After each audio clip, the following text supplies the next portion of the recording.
Hello বন্ধুরা, আমি চলে এসেছি তোমাদের সঙ্গে একটা ছোট্ট ভিডিও নিয়ে।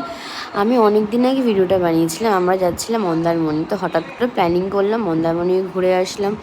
তো দেখতেই পাচ্ছ আমরা যাওয়ার সময় রায়পুর ক্রুজারে গেছিলাম। মানে হঠাৎ করে আমরা আগের দিনকে বুক করলাম, তো খুব বায়ো টয়লেট আছে সেই দেখে বুক করেছি, বাট খুব ভালোই লাগলো। আর দেখতেই পাচ্ছ আমার বড়মশাইকে পাশে বসে আছে।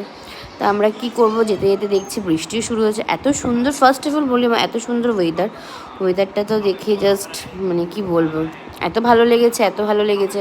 আগেও একবার গেছি মন্দারমণি, এই নিয়ে দুবার হলো, মানে বিয়ের পর দুবার এই নিয়ে, ঠিক আছে। তার আগে মাঝে গেছিলাম সিকিম, তারপরে গেলাম মন্দারমণি, আবার গেছি মন্দারমণি। বাট আমার তো ভীষণ ভালো লেগেছে সত্যি কথা বলতে। কাছকিনারের মধ্যে মন্দারমণি বেস্ট। আর এটা দেখতে পাচ্ছ, এটা আমাদের হোটেল, আর এটা আমি ব্যালকনি থেকে দেখাচ্ছি সি বিচটা, খুবই সুন্দর আমাদের হোটেলটা। আমরা গতবারও যেই হোটেলে গেছিলাম, এইবারও সেই হোটেলেই উঠেছি।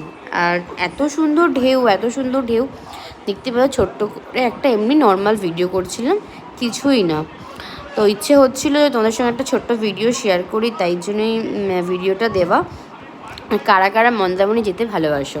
আমার তো খুব ভালো লাগে মন্দারমণি যেতে। দীঘার চেয়ে মন্দারমণিটা আমার খুব বেস্ট লাগে। কেন? কারণ কি হচ্ছে, বলতে পারো তোমরা, মানে একটু নিলিবিলি রয়েছে, ঠিক আছে, ভালো, অনেক প্রচুর লোক থাকে, প্রচুরই থাকে, এই না খুব ভালো লাগে। এই তো এই জন্যই কাছকিনারের মধ্যে মন্দারমণিটা বেস্ট আমার কাছে। এবার কার কার মন্দারমণি ভালো লাগে, কার কার দীঘা ভালো লাগে আমাকে জানিও। তো আজকের মতন একটুখানি জাস্ট ভিডিওটা করলাম তোমাদের সঙ্গে শেয়ার করার জন্য। অনেক দিন আগে করেছিলাম, বাট টাইমই হয়নি দেওয়ার জন্য, তো এই দিয়ে দিলাম। আর এখন তো আবার গান দিয়ে দেওয়া যায় না, তো একটু ভয়েসই পাঠিয়ে দিলাম, ভয়েস করে। তো তোমরাও একটু দেখতে পারো ভিডিওটা, তোমাদের কেমন লেগেছে আমাকে কিন্তু অবশ্য জানিও। ওকে, টাটা, সবাইকে গুড নাইট।